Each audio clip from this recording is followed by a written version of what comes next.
شهر رمضان الذي أنزل فيه القرآن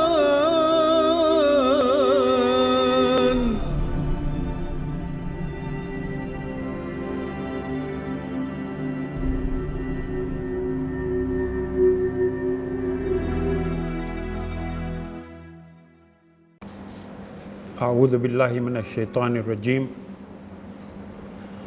بسم الله الرحمن الرحيم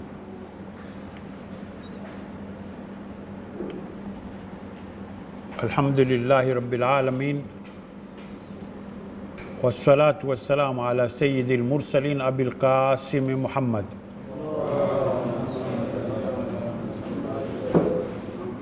وآله الطيبين الطاهرين وصحابته المنتجبين ومن تبعهم بإحسان إلى يوم الدين. Amma ba'd, brothers and sisters in Islam, brothers and sisters in Iman, Assalamu alaikum wa rahmatullahi wa barakatuh.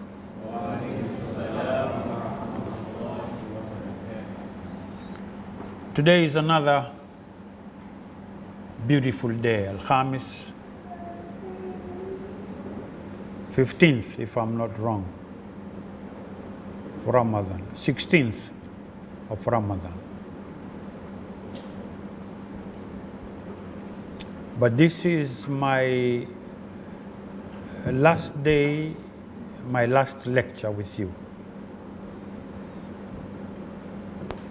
And I thought of using this opportunity to thank Allah for all, granting us the life to live, granting us Ramadan, granting us an opportunity and Nur Center to meet and discuss issues that concern society at large.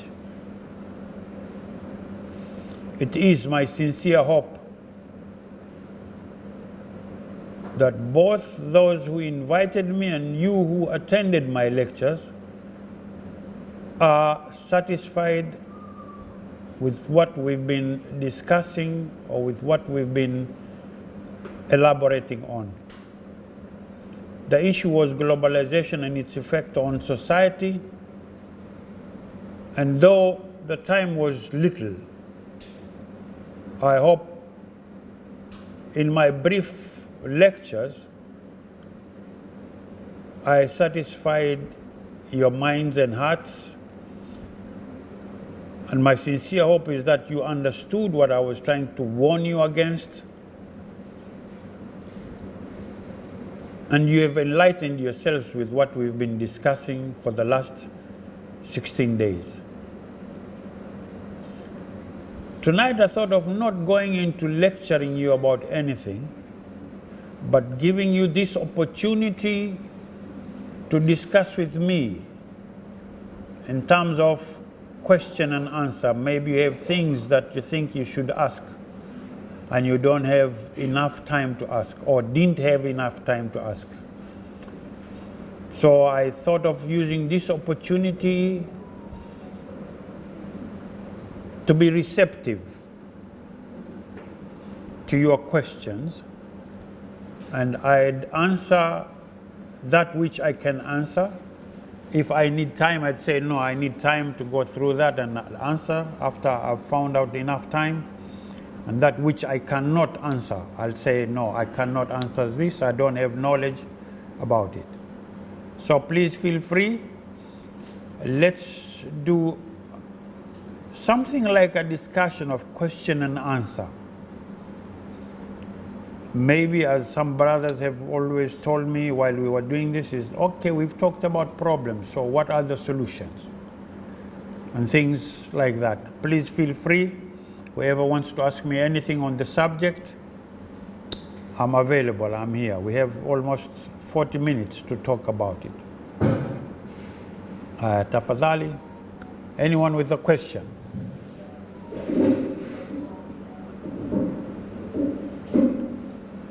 Any question, please?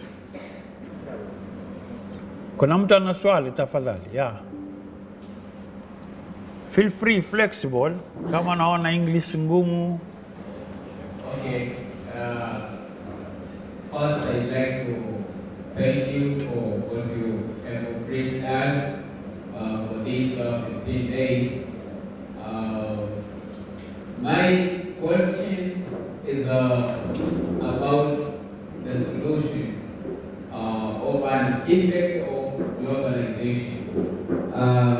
As I remember, someone who asked the past days about the solutions.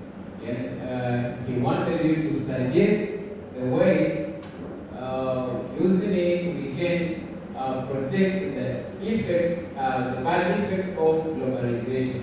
And you said that you have to unite together on these issues. So how can we unite together so as to fight against the bad effects of globalization when we are, it's difficult to unite together because of our so we have a lot of religious denomination. For example, Shia, Sunni. So, for example, when you go now in the society, then you start preaching. First, your fellow Muslims will start judging you. Who preaches now? Who is preaching? If you are Sunni but Shia, it's difficult to attend that meeting. If you are Shia, the Sunni, it's difficult to attend. So how can we unite as a Muslim? Or because this issue is not a religious issue but public issue, we are all belonging to this issue. So how can we unite? Then we can fight against the bad effect of globalization. And these situations, as I explained. First and foremost, all this that you're saying is in your mind. Because I talk to Shias, I talk to Sunnis, I talk to Ibadis, I talk to Christians. And the content of my topics or subjects is not controversial in the sense that I exempt this sect and agree with this sect. So the first issue is when you lecture people, your approach, the content that you use. Are you biased? Are you leaning towards Shiism or Sunnism or Salafism? Or are you talking Islam in general? But that's an upper stage. That's to come. Let's go back to why aren't we united? Why are you divided? You have agreed that you are divided. What divides you? Is it denominations? Or is it personal issues? So, being of this denomination, does it mean that if you meet a Christian who's in trouble, won't you help? So this is why I'm saying it's all in your mind. Two, there's a tendency of using the system of NGOs. What do I call the system of NGOs? Is when someone talks to you on a subject, then the next thing is you raise up your hand and say, Sheikh, we've understood. Which way forward? This is an NGO syndrome. If you attend so many lectures or seminars by NGOs, CBOs, community-based organizations, or CSOs, civil society organization, this is a phenomenon. When you try to explain to them something that you know it will take like 3-4 days for you to get to the peak of the subject, there's someone who knows quite a lot, raise up his or her hand and say, Sheikh, we've heard about this from many lecturers. What we need to hear from you is which way forward. This word, which way forward, you hear this in many NGO conferences, right? This thing about unity, it doesn't come like you think it comes. You need to scout. You know what is scouting? Scouting is to look carefully whom you want to do something with, anything.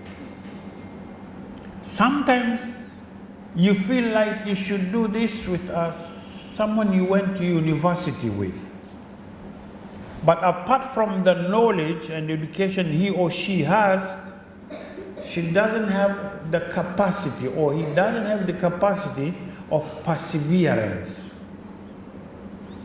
There's someone who you do look down upon. He is more of a persevering personality than the one you went to the college with. There's someone who's selling muhogo in the streets. This one is more of a movement person than Sheikh Stambuli. But you overlook him. Now, when we talk about unity, unity is not to be many. You can start by having a unity of about 5 of you. Talk these things up. If you go back to the community, you won't take even a week. They'll break your heart.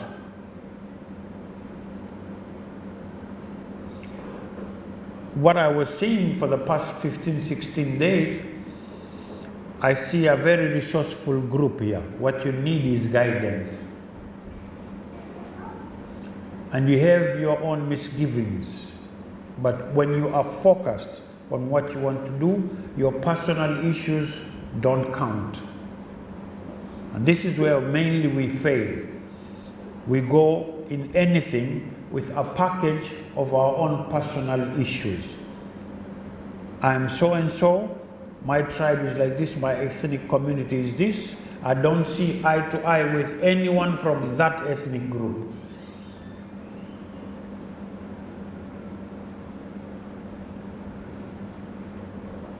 Am I clear about this? Do you understand what I'm saying? Sometimes even among ourselves as Africans, we look at one another with some skepticism. You want to do something with this, but this guy you know is from Tanga. I don't trust guys from Tanga. This one is Mzaramo. No, you know these guys, they're just hard-headed.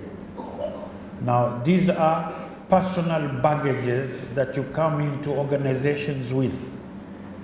Can you leave everything personal outside the organization? When you finish up with what is going on in the organization, then take your personal baggage and move with it. Now, we need to, either pour out, tell it as it is, or just keep it apart. Do what's needed to be done, societal issues.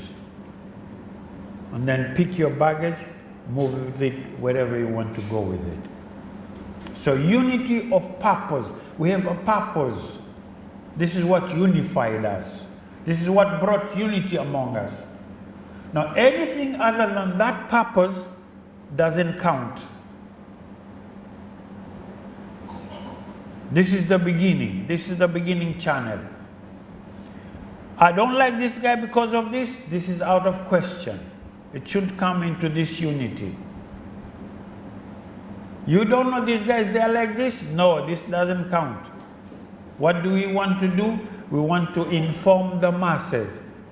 So your differences with this person because of ethnic, cultural, traditional, ethics, no, just leave this aside. If we want to sell charcoal, then it doesn't matter who is doing what. Let's sell charcoal. This is what I mean to say. So unity is possible, but you need someone to remind you, like, no, that is personal. Don't bring it in. You don't know this guy, I was with him in school, that's gone. And I don't need that story here in the organization. What I need you to do is you take barabara ya kwanza. This is where you serve. He takes barabara ya pili. Now you like him, he likes you. You don't like him, he doesn't like you. This is not within the organization. What you guys need is someone to guide you on those lines. and you can do miracles. Am I understood? Did I answer your question? Any other question, please? Let me start with a quotation of the good word from Malcolm X, who says, silence of good people is more dangerous than brutality of bad people. Why have I quoted this quotation from Malcolm X? Because I want to speak about the many African leaders who are still silent with these issues of LGBTQ and other evils done by who call themselves capitalist nations. For example, this issue of LGBTQ. There are some African leaders, they don't want to come up and speak against or to agree with the issue. And this is not good things. For example, and another thing in our education system, we are taught that our origin was maybe monkeys and chimpanzee. These are taught in schools, and there's no one of African leaders who believe in this issue that we are coming. We are originated from chimpanzee, because all African leaders, either they are Muslims or Christians. But why they don't want to change this system? They don't want to come up and protest these issues. So what do you think, if there is any difficulties to change these issues or to go against these issues I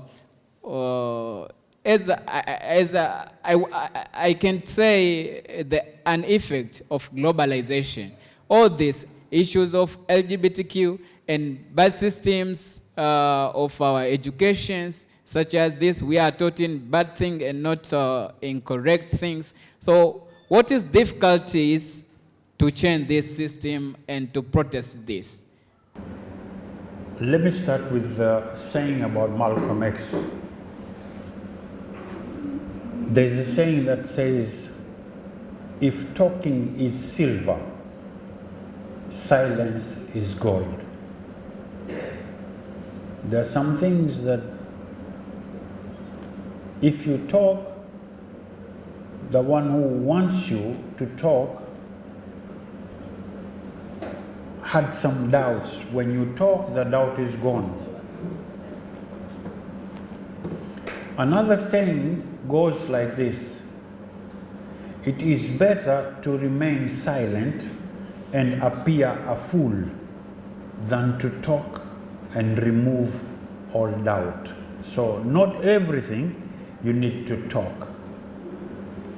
That's why unity of purpose, it's more of an action-like issue than talking issue. Knowing all that, all this about being like chimpanzees and all this, this is someone who lives in Kenya. It's the Leakey family, it's called Leakey, L-E-A-K-E-Y. Now they live in Kenya, it's their father about Zinjanthropus, Homo sapiens, Homo habilis, right?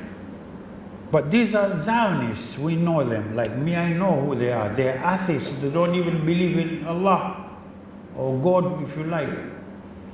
The only place that they agree with God is when they say that God kept Israel as part of their land. This is when they see eye to eye with Allah. The rest, no God. Now about the education system, another saying, education is to the mind what exercise is to the body. So if you are really educated, your mind becomes muscular. You can take issues like being called a chimpanzee and all that. This doesn't matter anymore. Are you a chimpanzee? Do you believe you come from chimpanzees? So let this go. They do these things to keep us on the roadside so that we don't move. What we have to do is just ignore such issues, move on, and make our own system on everything: education, work system, societal system. That's why we need to build upon what we believe is the truth, especially now that Allah has opened our eyes, minds, and hearts towards religion. Right? Let's totally submit to the will of Allah. What pleases Allah? Unity of purpose. What can bring this unity to us? The Quran and the Prophet's Sunnah. What more do you need? How can you be divided when the Quran you believe in and Prophet Muhammad sallallahu alaihi wasallam you believe in? How do you get divided? What unifies you more? Innamal mu'minuna ikhwa. How come you're not brothers, you're not sisters? What separates you from reality? Or is it because we are Muslims but we haven't become believers? Because Islam, you need to talk Islam and do Islam at the same time. If Islam is unity, total submission to the will of Allah, are we doing what Allah wills us to do? Deen is a complete way of life. Are we living that complete way of life? Thinking, acting, feeling. Are we living Islam? Are you sure if Prophet Muhammad sallallahu alaihi wasallam was to return, he'd be happy when he sees us in a mosque but doing nothing? Today I was talking during a program at IBN Africa TV, IBN TV Africa. Then I was asking my presenter, let me become the presenter, you become the guest.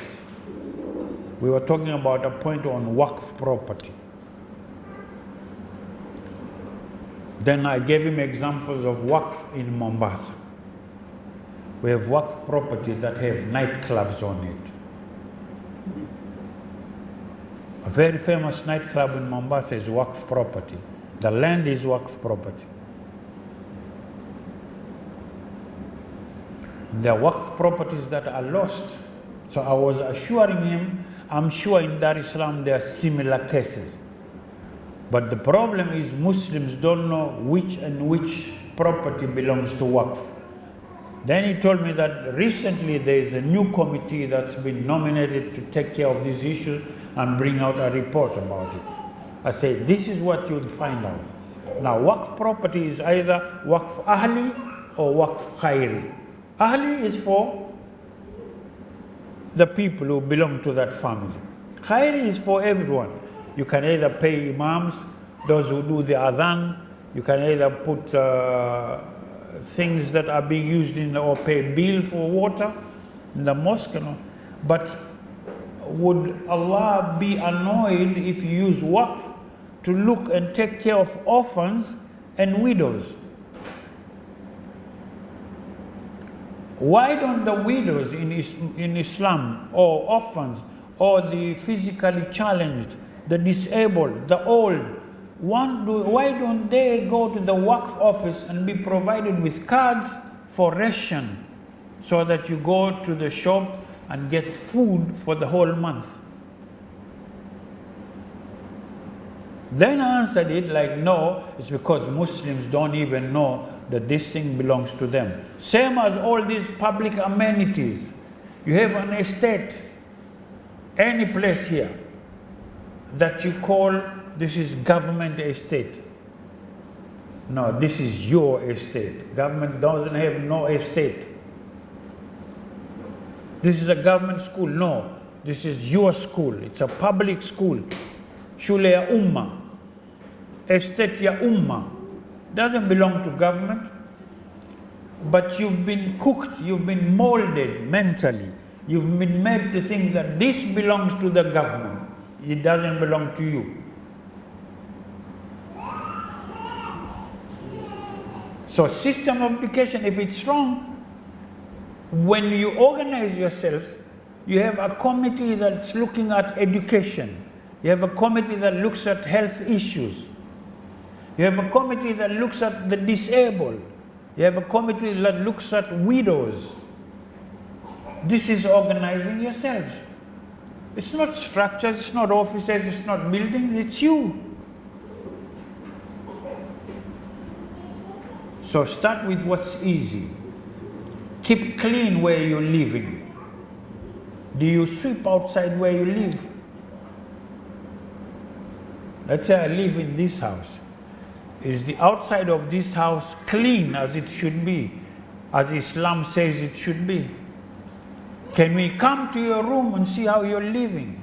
Are you living Islamically?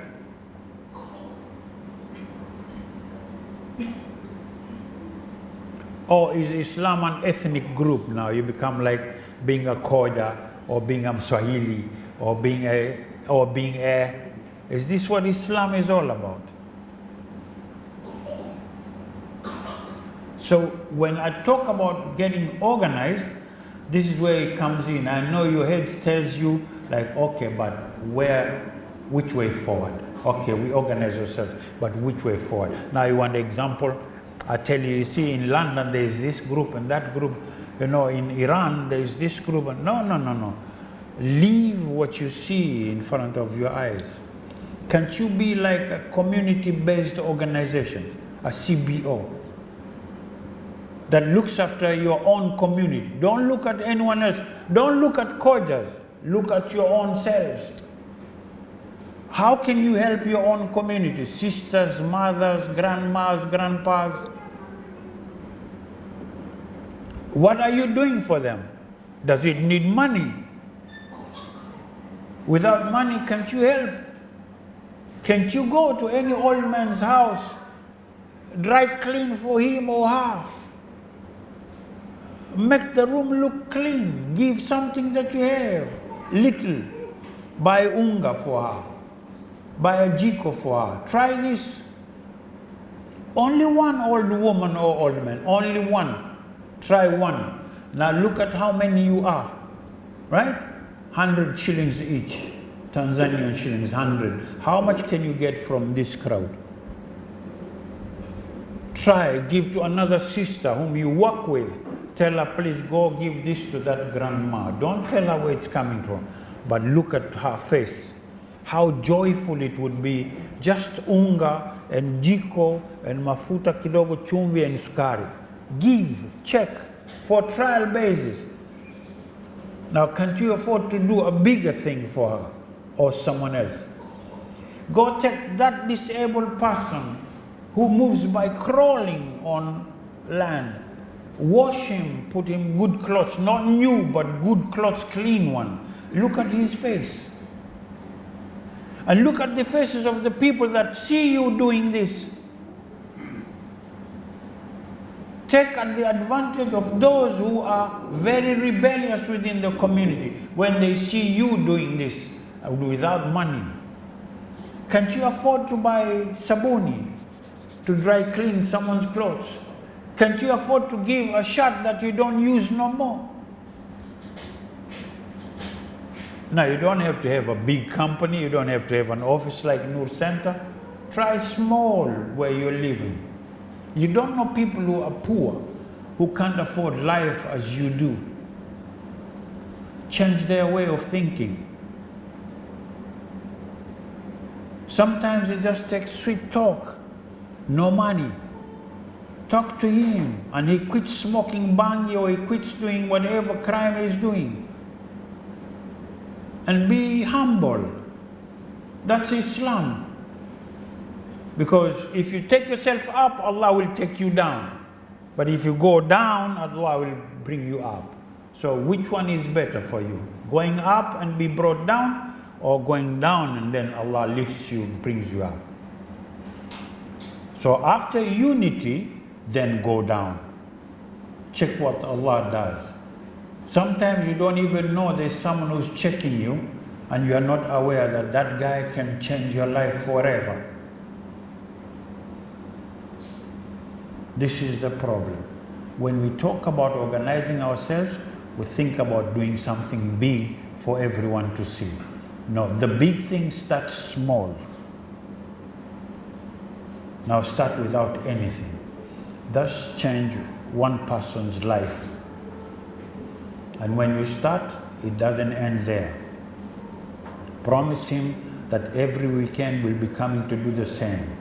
We clean up your room, we tidy up your bed, we try to check if we have any shuka at home, we bring another one, not a new one we can't afford, but a second-hand one that is clean. We want you to be as clean as this. Sometimes you go to someone, ask, can you give us a second-hand mattress? And you don't know, maybe they say, no, why second-hand? There is an old woman who doesn't have this. Say, no, I'll buy her a new one. Now you see what you can do without a single shilling. Problem is, you don't believe in yourselves. Not believing in yourself means you don't believe in Allah, the miracles He can do through you. Even the prophets never did any miracles. It was Allah through the prophets who did the miracles. Now, what stops Allah from doing those miracles through you?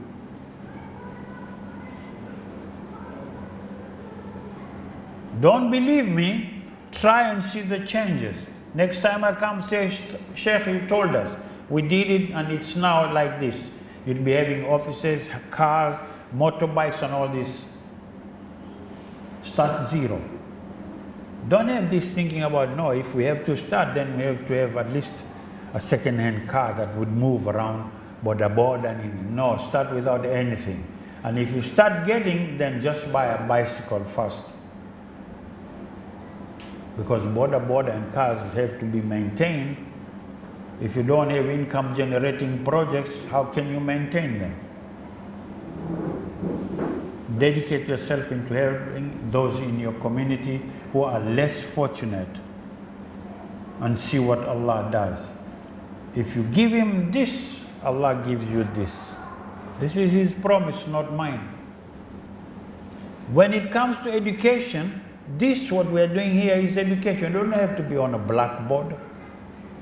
If you talk to someone and you humbly go down to him or her and she quits what she's doing that's against Allah, that's education.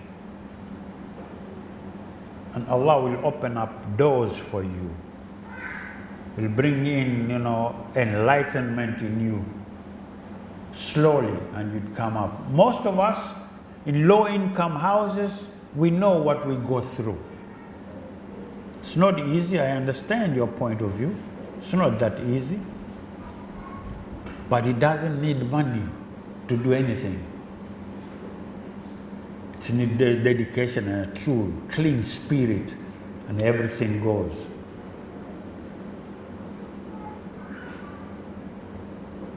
Should I give you my own example? I haven't been working for the past 30 years. I've never worked for anything. Just worked for 2.5 years in a radio station and I quit. I was a station manager of a media house. But I quit just because one comes in and we don't see eye to eye. Then I say, no, let him take care of it. Let me move on. How do I survive with a wife and kids?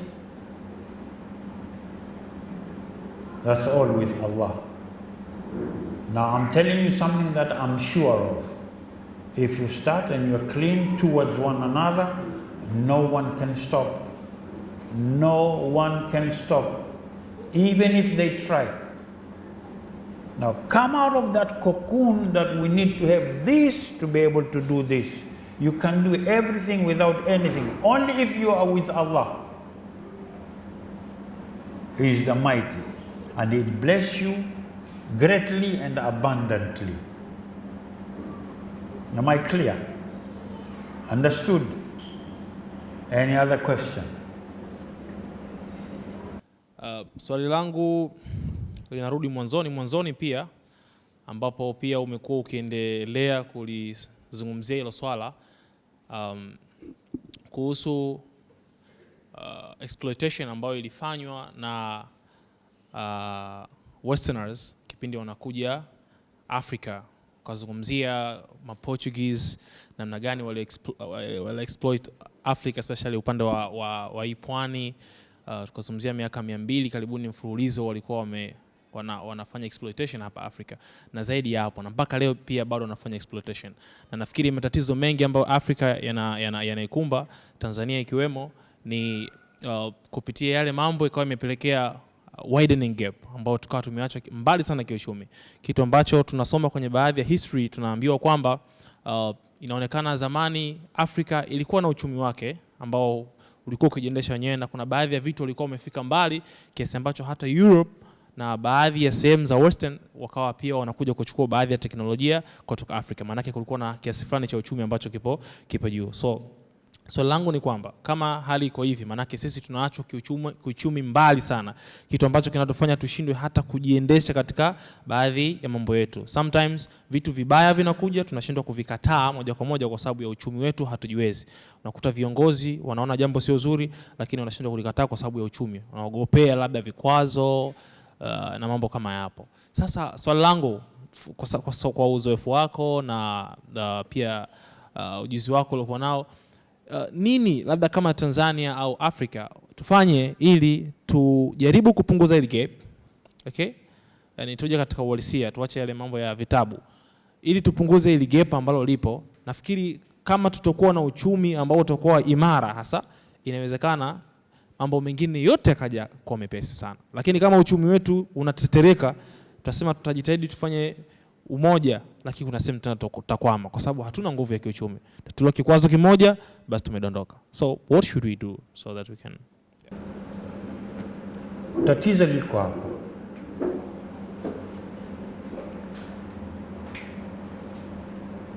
Mara nyingi mnapopewa fursa kuchagua mtu akuwakilishe serikalini, sawa? Si ndiko kuna kupangwa mambo yenu kule, maslahi yenu.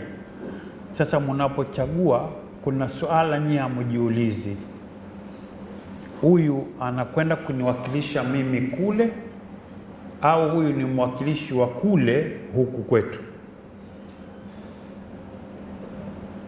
Mimi najua maneno mengine hamjazoea kusema, kwa hivyo itabidi nirudie mara mbili. Huyu aliyekuja wa Stambuli anataka tumchague ende kule atuwakilishie maslahi yetu, lakini kwa kweli huyu anakwenda kutuwakilisha sisi kule au huyu ni wa kule amekuja kuwakilisha kule huku kwetu sisi?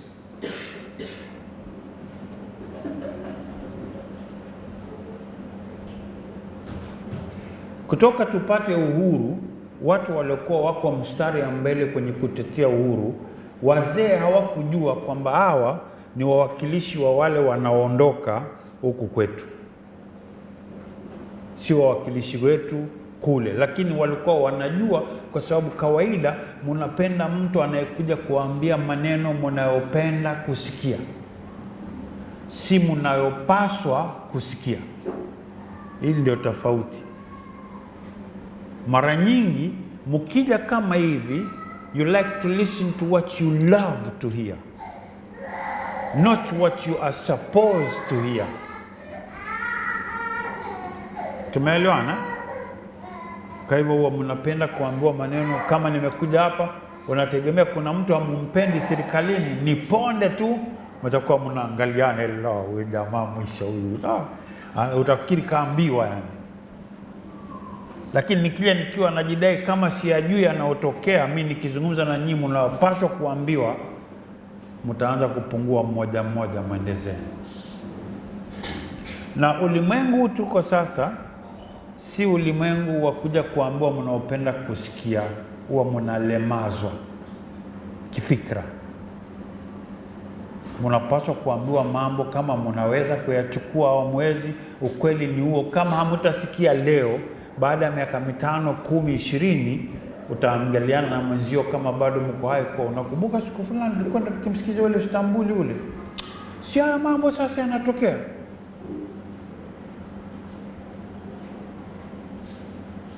Ndio sasa hivi nimewaambia umoja wenu si umoja wa idadi, ni umoja wa fikra, mioyo na roho, kwa sababu Mungu anasema mimi sigeuzi yaliyoko kwa watu mpaka wao wageuze yaliyomo nafsini, sio akilini, sio moyoni, nafsini. Sasa wewe tafuta nafsi ni nini? Nafsi inakusanya vyote hivyo ambavyo wewe unatumia na unavitumia vibaya.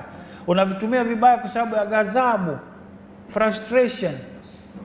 Unaona hao watu wanatufanya sisi vipi, au nyumbani. Saa nyingine ni mtu, wengi tunatokana na nyumba ambazo ni za talaka, baba na mama waliwachana. Tunatokana na mahali unamjua baba au mama hukumuona, amefariki au alikimbia. Unamjua mama, baba pia umjui, hata ukienda kijiweni maskani wako wenzako wanakuonesha halo, kamuulize mamako babako nani. Sasa unaona wewe utakuwa vipi? Wengine tunaishi kwa dhiki, baba na mama wako lakini hali si hali. Kwa hivyo tunajifunga vichwa, inakuwa hata kukija fikra haiingii, kwa sababu wewe una fikra yako, unataka kama huyu kweli anajua aseme hivi. Kama kulenga pale elimelenga, basi amesema maneno mengi. Yani Kiingereza wanasema ame talk loud and said nothing. Amesema sana kwa nguvu lakini hakusema kitu. Sasa nyinyi ni jopo moja, ni kitengo kimoja cha nguvu sana. Muna umri, ni human resource ambayo inataka guidance, lakini guidance mnataka ile ambayo mnataka nyinyi kusikia. Haiendi hivyo. Guidance ni kwamba ni mtu awaelewe kwamba mnatoka daraja gani kifikra. Naona ni low income generation, si watoto wa matajiri nyinyi. Kwa hivyo lazima kuna misukosuko kimaisha mmepitia. Ukija nayo ni baggage ukiingia kwenye organization na hiyo misukosuko. Iweke nje ya ofisi, alafu tuzungumze organization tufanye nini. Tunalenga kufika mwisho wa ukuta. Twende pale. Sasa mambo huu usitembee naye, unajua huyu jirani yangu, mamake na mamangu hawasikizani, amwendi mahali.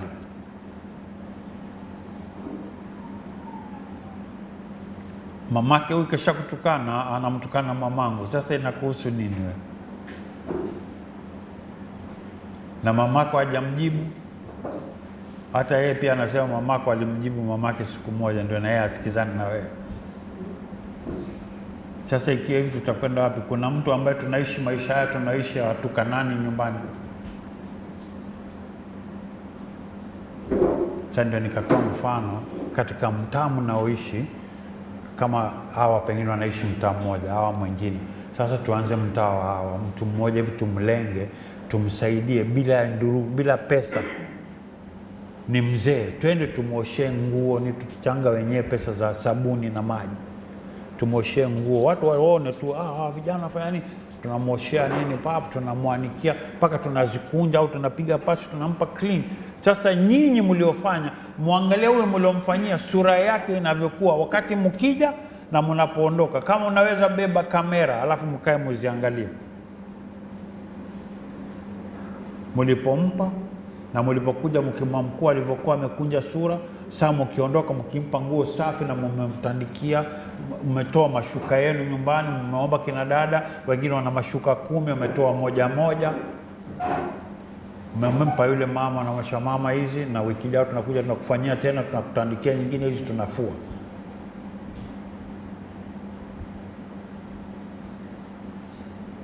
Angalia sura ya huyu mama mkiondoka inakuaje, na ikifunguka hivi sura yake Mungu anahisi nini? Jaribu kukisia. Sasa je, kama ni mlemavu, watu wote mtaani wanamjua na wamempuuza, na nyinyi ndio vijana mnamshughulikia kila wiki, mnakuja au kila asubuhi mnampitia kujua ameamka vipi, na kila mtu amemtupa. Yaani mnataka kuniambia nyinyi mitaa mnaishi hakuna mambo hayo? Mimi nazungumza na nyinyi nakuja level yenu, au nyinyi mnaishi Oyster Bay. makompaundi makubwa na nini, alafu ukuta tu amuonani. Mama wanalalala barabarani, mshazungumza nao mkajoe, kwa nini mama hivi? Hizi ndio kazi zenu kama vijana. Wasichana, mbona unajiuza dada? Hebu njoo nijieleze. Mimi nakuita si kwa sababu nataka kutembea nawe, shika hizi. Sisi tuko vijana tunafanya kazi kadha. Tunataka kukuambia please, kama unaweza njoo ujiunge na sisi, tunafanya mambo fulani. Wacha hii kazi. Sasa msikize aanze kutoka mimi wajua mjomba wangu ndio. Mwache amwage kama pipa. Sikiza tu, utajifunza kitu. Mnaweza kufanya kazi hiyo kweli? Mtoe wale waache kazi ile. Au naona si shauri yake, kwani si mwenyewe amejikatia shauri afanye. Na uoni kama ni Mungu anasema na nyinyi kwake, ngoja niangalie imani zenu. Au anajiuza tuone, na anavaa buibui pia. Hiyo LGBTQ, unaweza kuzungumza na mtoto ambaye yeye ni gay na umuonyesha wewe kwa nini ni hivi? Wewe ukuzaliwa hivi, nani alikufanya ukawa hivi? Naweza kumuuliza. Mimi ndawatafutia pesa za kufanya hiyo kazi, mtafanya? Muwatoe waache ile mambo, watu wako straight. Unganeni na Nuru Center, mimi nitakwenda nitatafuta wafadhili muwalete hapa, mnazungumza nao mpaka awache. Anayejiuza mwili wake mtoto wa kike awache, aje hapa sema basi kama kuna mume nipeni anioe. Mnaweza kufanya hiyo kazi?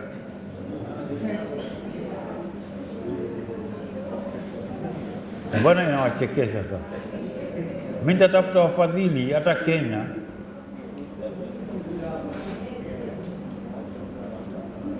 Taleta Sheikh Aliwi, itazungumza naye na Muhammad huyu Nur Center, watachukua ufadhili. Alafu mkija hapa mnachukua bana, mnakwenda mtaa gani, anawapa, mnakwenda accountability and transparency. Unasema hii nimetumia hivi, tiketi yangu hii nini, wewe ananiwekea kwenye file.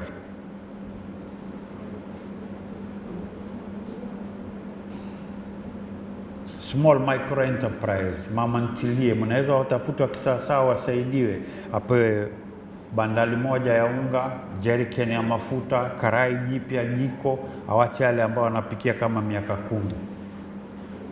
Aondolewe mtaani kichochoroni, aletwe barabarani. Aoneshe adding value kwa maamri yake, atengezewe mifuko mizuri, iwe na add value. Kija ukinua na kupigia clip, wewe pia unasikia raha kubeba mfuko wake. That's community based organization. Kazi ndio hizo. Watoto wa kike wamezaa, kwa bahati mbaya hakuwa amedhamiria, kijana amemtupa, mnaweza kumtoa kule asifanye mambo ya kijinga, mkamleta mali kuna nuru. Sasa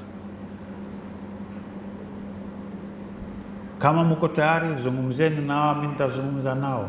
Tapiga simu watu fulani, tutasema okay, mimi nitatoa kiasi hichi, tutakuja mtafanya kazi hapa. Wangapi mko tayari kufanya kazi hiyo?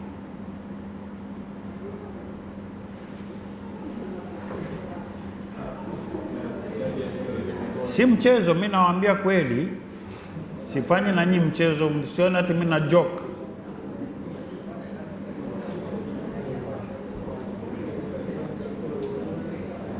Mimi naweza kuzungumza na aliyenialika nirudi tena hapa, tukae hata wiki 2, alafu tuzungumze mambo haya kikamilifu, tupange. Mimi nawaambia kweli kabisa, seriously. Sababu hata wao wanaona ndio Stambuli, sasa tupe basi suluhisho.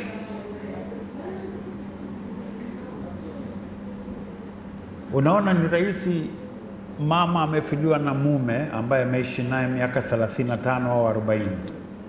Hawezi tena kwenda avue nguo yake alale na mtu mwingine, lakini ana jukumu la kama watoto 6 hivi ambao mzee amewawacha bado wadogo. Unaona huyu anapitia nini huyu mama? Nani atalisha hao watoto sasa, na yeye kutembea nje hawezi sababu ya heshima yule mwenzio walikuwa naye. Sasa watoto wazini wamlishe mama nini?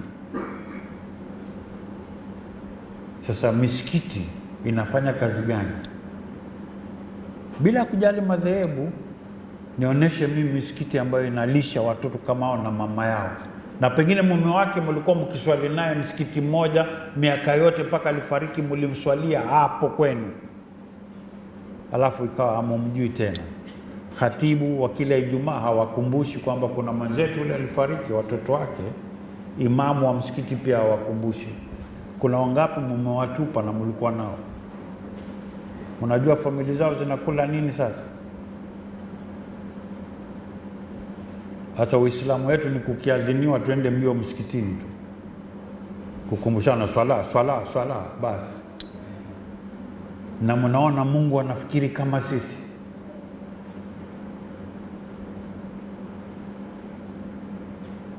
Kwa hivyo mamama wanazini ovyo watoto wa kike, kazi yenu nyinyi ni kuwakashifu tu. Hamwezi kuangalia mipango namna gani mtawafanya wawache kufanya yale wanaofanya. Akitaka msaada, basi wewe utakuwa ndio ndume sasa. Basi sasa hiyo nataka tukutane mimi na wewe tuzungumze bwana. Anatoa masharubu tu, nakuwa mwanamume sana sasa. Kama anataka msaada ni ulale naye, utakuwa unamsaidia. Kama hataki hiyo, basi atafute mahali pa kula.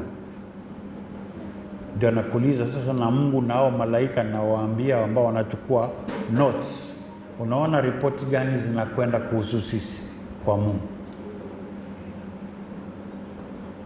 Kwa hivyo ninachojaribu kueleza ni kwamba kama ni kazi si za ofisi, ni kazi ya kushughulikia. Unaweza kuwa unashughulikia umma na mtu mwingine akafanya imani akasema no, hawa wanafanya kazi nzuri, kila mpe 1,000 kila mwezi atie mfukoni, kwa sababu anakuona unakuja kwa miguu kutoka mahali fulani mpaka town. Ameulizia akaamba akasema no, 5 mimi nitawapa 1,000,000, hiyo nitatoa kila mwezi. Lakini anataka kuona vitendo, ndio anayejitolea atoe. Sasa hii masala ya kama maskani vijeni kukaa tu unanuna tu saa yote haisaidii. Ndio nimewambia kwenye lecture zangu nilikuwa nikiongea, ingawa nimeongea Kiingereza, lakini tunakuwa rebellious sana kwa sababu ya mazingira. Sasa wanakuwa ni watu tunapenda kilo kiasi, wewe ndio umeshtuka sana katika maisha, unajihisi wewe babe. Hata kutembea yenyewe pia mpaka udunde ile ndio ujisikie ndio mwenyewe kabisa, kwa sababu unaweza kuwa unapanua mikono hivi na una kifua membamba, lakini ukitembea wewe pia unapenda wewe umepanua ile kama una majipu huko. Si ndio yo umeona kwa masinema ukizungumza pia unatia zile za hivi sijui nini. Ukivaa pia kofia mpaka weke nyuma huku. Una rebel, hiyo menace to society. Mabanda ya video sasa, kama sisi tukikaa huku mnaona sisi hatujui hayo, sinaona wazee nini, sasa takuwa hujashtuka. Kwa hivyo nyinyi mnajiona kama nyinyi new age hivi, mmezibuka kweli vichwa na nini. I'm sure mimi kama wakati naongea Kiingereza hata ulikuwa hamjui kama najua lugha hii, si ndio? Na Sheikh huyu amezaliwa msikitini huyu.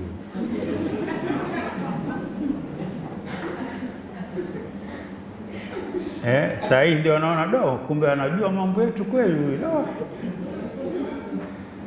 Mimi pia na watoto kama nyinyi sinawaona kwetu. Unavaa style fulani, ukifika karibu na nyumba unavua, unajiangalia hata kwenye gari la watu, hata kama kuna mtu umuone, unajitengeza ile ukiingia ndani mzee asijue kama ulikuwa umesega nywele nje kule, unazichanua kwa vidole hivi nini, ndio unaingia salamu alaykum. Na mzee mwenyewe wazimu wake ni hiyo kwa mkuliwa tu salamu alaykum. Ushaswali wewe? Ndio natoka msikitini. Unapita nyumba fulani, naomba maji ya kunywa yabaki kidogo pale, alafu unatia hapa kwenye nywele kidogo pale, onekana ulikuwa umetawadha. Na hujapita kabisa.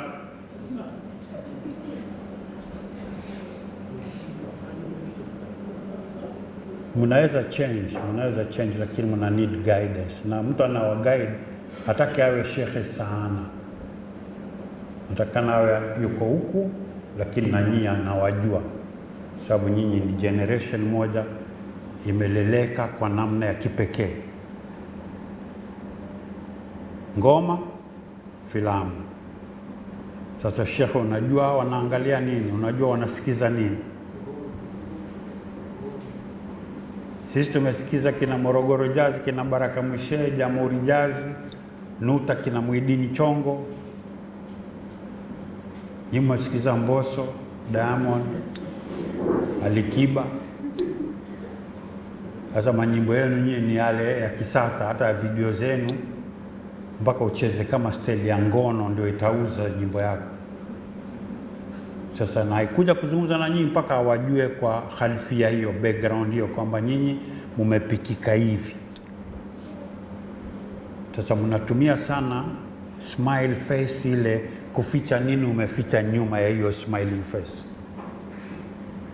Sasa na sisi tunapaswa kuwa ni watu ambao tunawaelewa, tukija tunakwenda na nyinyi na language ambayo tunapiga pale inapotakana, kaulan sadida, unapiga bullseye pale panapotakana kupiga. Ndio wewe pia unarudisha majembe store, unajua oe Sheikh basi samani atwende basi hivyo unavyosema. Bila hivyo utaniektia tu, utakuja hapo utajidai heshima nyingi, nikikupa mgongo tu unaanza sasa. Hakuna msanii kama wewe. Na mambo haya ya kidini hayafai hivyo. Twendeni tukiwa tumesafishana roho, tunakuja na unity of purpose, umoja wenye madhumuni, wenye malengo, kwa tunakwenda hivi. Sasa yale unaojua ya uhuni yote, ukiingia hapa mlangoni weka begi lako la uhuni pale nje. Ukitoka beba, alafu uanze mambo yako nje. Na utaona kwamba haya tunayofanya hapa ndani yatakuzidi nguvu, utageuka tu.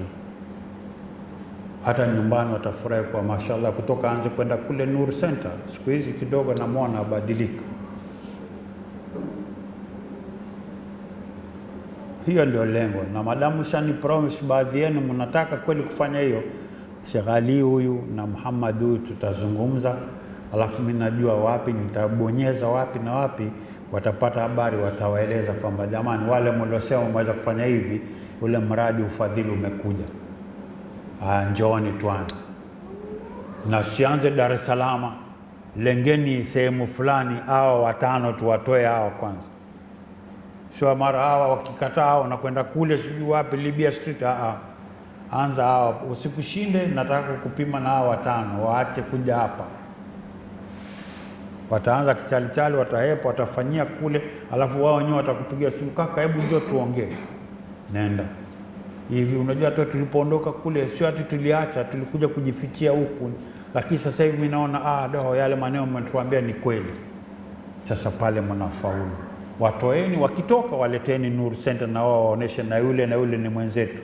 Twendeni tuzungumze nao, nitawaambia mimi nimetoka. Faida ziko huku. Alafu mtaona ikienda mtaona mnakwenda namna gani. Sasa hivi itakuwa ni mfano, nchi nzima inakuja hapa kujifunza. Unajua Nur Center, twendeni kule, wamefanya mradi mmoja, wezi amini Dar es Salaam vile imegeuka. Pole pole, na Mwenyezi Mungu inshallah tutakabalie yawe. Inshallah. Naam, any more question? Yeah. Sawa, mwanze huyu pia.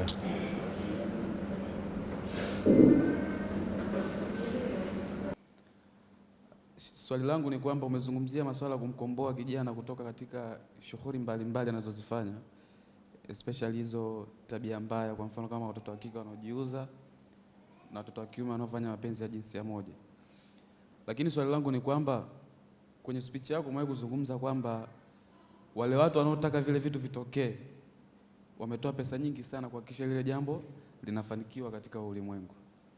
Na sisi vijana kama vijana wa Tanzania hapa tunatoka katika familia za hali ya chini sana. Bimaana tunategemewa na wazazi wetu, wadogo zetu na watu wengine. Sasa uone kwamba tukianza harakati zile za kumkomboa kijana kutoka kule alipo aje katika njia salama, moja kwa moja tutawakwaza wale waliotoa hela nyingi katika kuhakikisha lile swala linapita, na lazima na nyoa ataanza harakati za kupambana na sisi.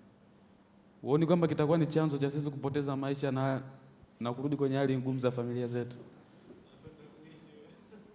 Swali langu ni hilo, kwa sababu mimi nikifa, mama yangu huko, wadogo zangu huko watakuja katika masuala nasema wewe. Hapo imekaaje Sheikh? Shukrani Sheikh kwa darasa lako. Mimi nipo katika swala ulilozungumza kwamba ni lazima ujiamini kwanza wewe mwenyewe, yourself. Kisha ukishajiamini au ukishakiamini kile ambacho unachokiamini, kuna hatua unaweza ukaifikia. Lakini tunaangalia katika mazingira tunayoishi, vijana wengi hawajiamini kwa kile wanachokifanya au hawaamini kwanza maisha wanayoishi. Ili mradi tu yeye yupo na anaangalia tu kwamba nikitoka kijiweni nikienda sehemu ambayo najua leo nikitoka, yani maisha yako hivyo. Sasa nini kifanyike au tufanye nini? Maana kuna kifanyike kipi au nifanye nini kwa yule anayesimamia kile kitu, kuhakikisha mtu anatambua kwamba ni lazima kwanza nijiamini ili nifanye kitu fulani. Swali langu lilikuwa nini? Na Mwenyezi Mungu analeta vitu kama hivi kwa sababu nishalizungumzia Kenya. Nilianza kule kuzungumza masuala ya LGBTQ, tunaweza kupambana vipi, na hapa napenda kusema kama nilivyosema kule, kwa sababu ya sisi kudai tuna imani Mwenyezi Mungu ni mmoja na ndiye anayepaswa kutumikiwa. Sawa? Mwenyezi Mungu ameleta hili jambo, hili janga kupima wenye imani kweli.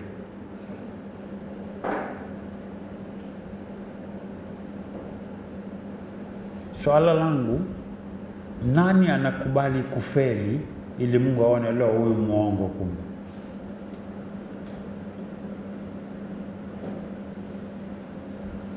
Sasa swala la kweli kumbia ndio naungana na huyu. Sasa narudi kwake yeye, kwa baina ya wewe mwenyewe na wazazi wako na Mungu, nani anayeweza kuwazuia hawa wenye kufanya mipango hii kukufikia?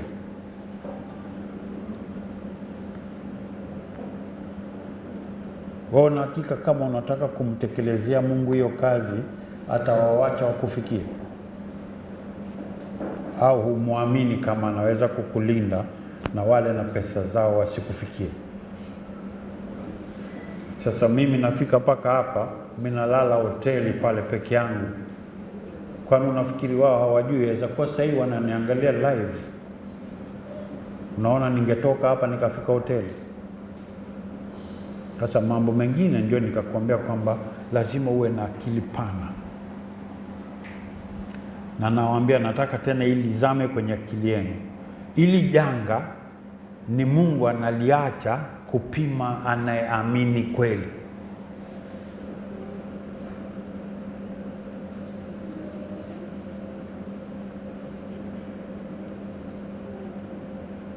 Je, unakubali kufeli?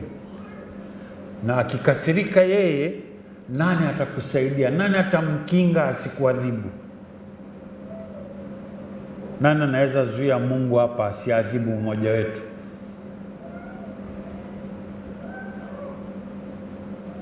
Na kama wale wanaoleta hili janga wanataka kukuadhibu wewe, nani katika wao anaweza mshinda Mungu aweze kukuadhibu wewe? Yaani apite kwa Mungu na Mungu amwache mpaka kufikia wewe.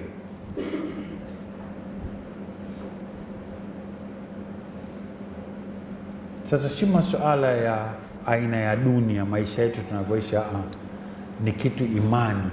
Na imani ni lazima uelekee kwa Mungu, kwa sababu nimekwambia maajabu yenyewe ni yeye Mungu anafanya kupitia wewe. Hata kwa mitume Mungu alifanya kupitia mitume, na hakuna mtume hata mmoja alijisifu yeye ndiye aliyefanya.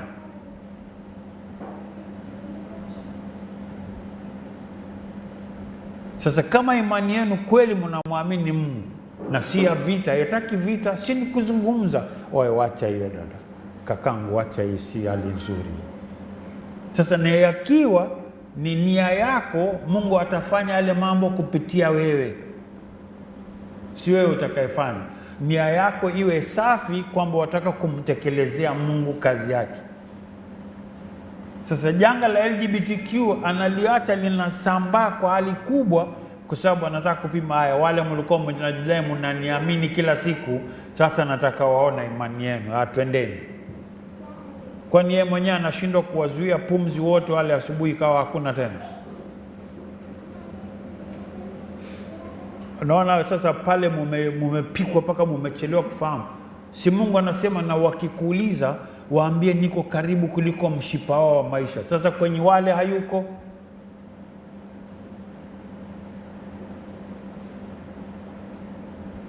Hawezi kuambia malaika yule wazuie pumzi sasa hivi wae kwisha, wananaribia umma wangu.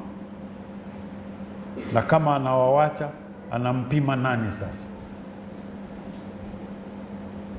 Sisi ambao tunakuja tukizungumza na nyinyi, tuko wangapi? Ni wangapi wanazungumzia haya mambo?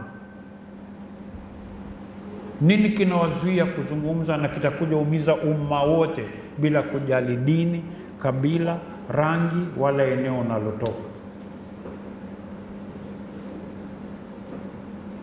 Na mbona wengine wakizungumza wanazungumza kama ile kuwa awe amekaa tu amejulikana. Sheikh Ali pia alizungumza maneno hayo. Kumbuka kitambo, miaka 5, basi imeishia hivyo. Hatua zinazochukuliwa kwenye kuhakikisha hili jambo haliathiri jamii kwa jumla ni zipi? Nasikia sasa kuna tembe P2 unakula baada ya masaa 48 au 24, basi ina flash, wenyewe wanatumia neno ina flash, kitu chote kimeingia kwenye tumbo. Kuflash, unaona ukiingia chooni unafanya maji na sasa hiyo tembe ina flash, kama ni mimba nini inatoka moja kwa moja tu, na ni watoto wa shule ndio wanapewa tembe hizo. Unahakika dadako au mwanayo yuko salama? Sijekuwa nazo yeye pia anatumia na wewe hujui, na baada ya muda atakuwa ashiki tena mimba huyu, hata akitaka sasa haiji. Kaflashi vitu vingine haviflashiwi huyu vya Mungu na hakujua. Homoni zake zimekuwa disrupted, hasikii hata hamu na mtu huyu. Sasa hivi vitu tunavizungumza ingawa vishapenya, sasa tuvizuie basi visidhuru watu zaidi.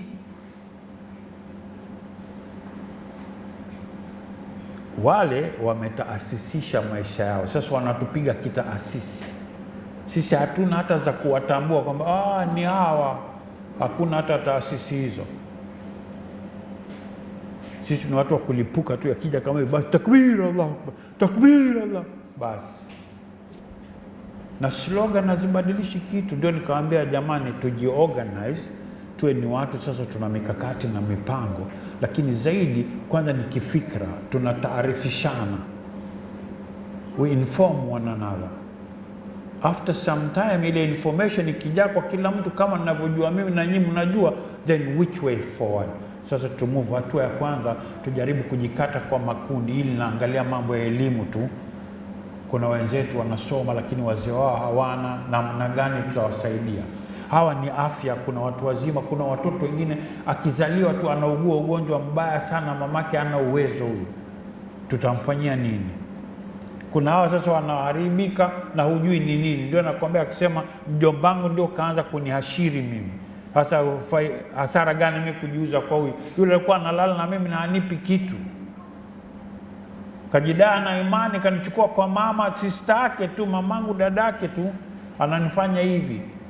Wewe usiniambie mimi, unaniletea nini? Waacha hiyo vile hiyo, hata Mungu shauri yake atajua siku hiyo. Hivi ndivyo yanavyokwenda. Anaweza kukujibu kitu mpaka kuona siongei naye tena huyu. No, lazima uwe receptive, ujue wewe umefika kiwango hiki, hata Mungu sasa unaona shauri yake. Iko kazi, basi ngoja.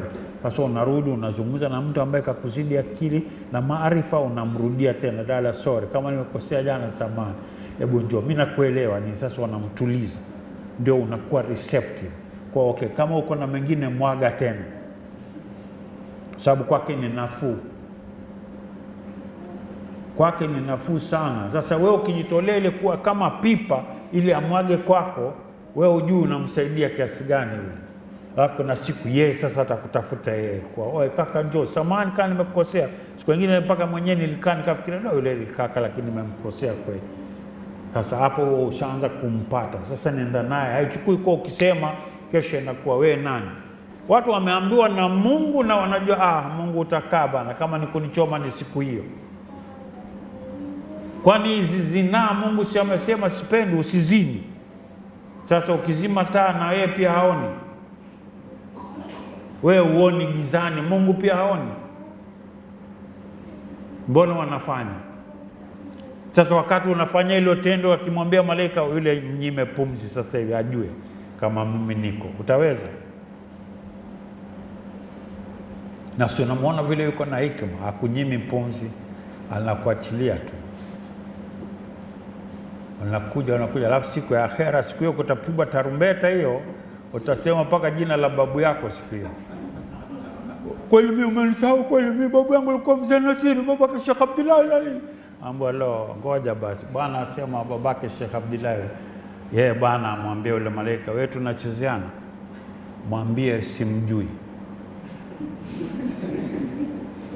Kwani unafikiri utaget crash huko akhera? Unaona nyinyi yani akili zenu hazijapikwa. Mashekhe wameonyesha do, ukienda tu pale wewe Muislamu, waingia asalamu alaykum kwa malaika waingia, sio? Utasimama mlangoni next. Huku Firauni na Karuni, huku ni mitume na maswahaba walikuwa wako njia za sawa. Sasa wewe umefikia nusu ya 8 ndio uingie huko huko. Nusu tu huku kukamilisha, umefika nusu ya 8 wewe. Khairi zako umefika kama hao. Uovu wako umewapita hao. Kama ukufanya hiyo basi wewe uli waste time. Wewe simama nje. Hata main gate uingie wewe. Hujaambiwa hii msikitini main gate uingie wewe, simama nje. Nilikupa kama miaka 80 hivyo, ulileta machezo sana ardhini. Ulikuwa unafikiria leo haitafika? Nikutolee video yako nini? Unaona ajabu Majapani, mimi ndio nimewaunda Majapani. Nikutolee yako uone HD. Vituko ulikuwa ukifanya ardhini, mimi nakucheki. Hao malaika wakikasirika, mimi nikiwaambia tulia, atakuja huyu. Miaka 50,000 anasema ni 24 hours, 50,000 years. 80 ni nukta ngapi? Labek au amojanisikia hivi nasema 50,000 years ni kama masaa 24 kwa Mungu. Wewe amekupa miaka 80 tu, ni nukta ngapi umeishi ardhini wewe? Ni kama muadhini na ikama. Si unaona ukizaliwa unaadhiniwa, watu wanaswali. Ukizaliwa saa ile unaadhiniwa hapa na hapa, huwa watu wanaswali. Na ukizikwa watu wanakuswalia, huwa wameadhini. Sasa wewe maisha yako ni baina ya adhan na ikama, huwa ni dakika ngapi? Lakini wewe kwako ni siku nyingi kweli. Yana kungoja, na siku hiyo ukifika main gate utaona viumbe, utaondolewa pazia, utaona viumbe wengine wanakula matumbo yao hivi. Wako hapo main gate hapo. Wao pia hawakuruhusiwa kuingia kama wewe, walikuwa waasi. Sasa itakuwaje? Na hao jamaa waweza kukufanya supu pale nje. Utaweza au hujaambiwa hiyo na shekhe ndio unaleta kuringaringa? Shekhe anakuambia lakini sijida hiyo itakuwa inawaka kama tochi hivi. Beba betri basi. Unaweza fika huko mara iwaki hiyo.